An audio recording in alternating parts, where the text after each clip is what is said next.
up guys? Trip Smith here with Hammersmith Sports. I want to show you guys our hitting harness, go over a couple features that we have on the hitting harness, and then also show you how to set it up and use it today. I got Zach with me, so we're going to go through a little demo. A couple of the features about the hitting harness, it's fully adjustable. You got a fully adjustable waist belt, chest harness. We've got some underarm straps that keep the harness nice and snug in place.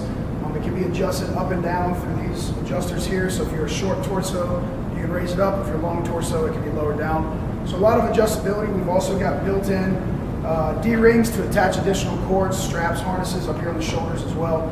So very versatile, a lot of attachment points to do different drills, different exercises. So one common question that we often get about our hitting harness is how does it work? What is the mechanism by which this increases your bat speed?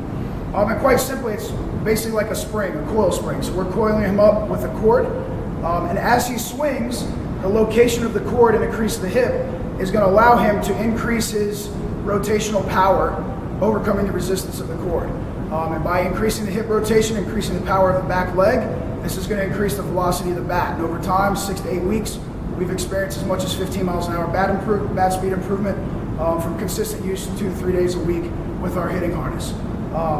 We can do just the opposite as well. We can go with an overspeed. So if you have an athlete having trouble getting their hips through, we can reverse the effort and work on an overspeed swing just in the same setup with this harness. I want to show you how to actually set this harness up. Primary use that we use it for is baseball, softball. I'm going to show you how to set it up for a right-handed and a left-handed batter. So the first thing you're going to want to do, you're going to have your cord that comes with it. For a right-handed batter, you're going to feed through the rear center D-ring around to the right hip. So I'm going to go in and around to the right, and I'm just going to trace around the hip, feeding it through each additional D-ring as I come to it, and then I'm going to attach it at the front left hip.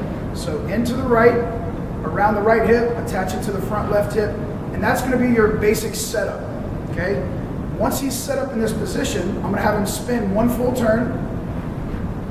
So now he's got a full wrap around his body with the cord. The cord should lie right at the crease of his hip.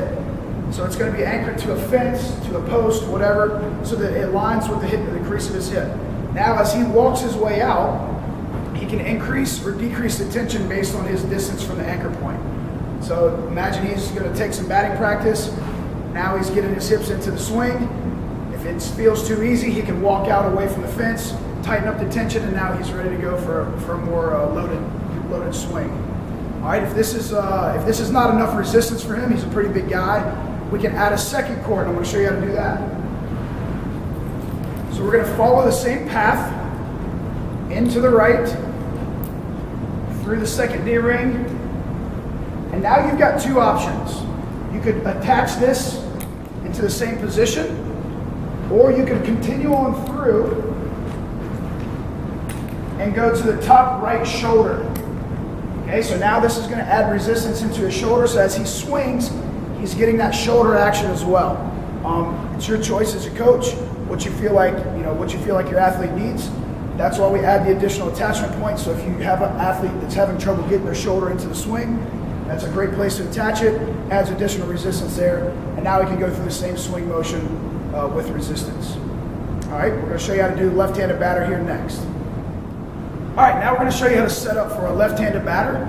It's going to be the same process as for a right-handed batter. We're just going to reverse engineer it. So we're going to go in, feed in through the center D-ring, feed into the left-hand side, following around the hip, feeding it through each additional D-ring, and attaching it at the front right hip. All right, once I have him attached, I'm going to have him spin one full rotation. Now the cord's going to be located at the crease of his back left hip. Okay, now he can go through the swinging process, whatever he's doing, and he's got the resistance added to the hip. Now if that's not enough, we can add a second cord. So now we're just going to follow the same pathway in through the center D-ring, following around the hip. And again, you can attach it to the front right hip, or continuing on through and going to the back left shoulder. Now I'm going to have him spin one full rotation,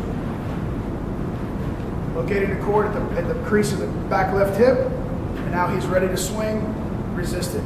If he needs to increase the resistance, he can step away from the anchor.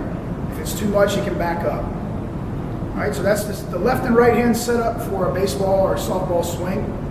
If you have any questions, check us out, hammersmithsports.com. Follow us on Instagram, Twitter, Facebook. Thanks.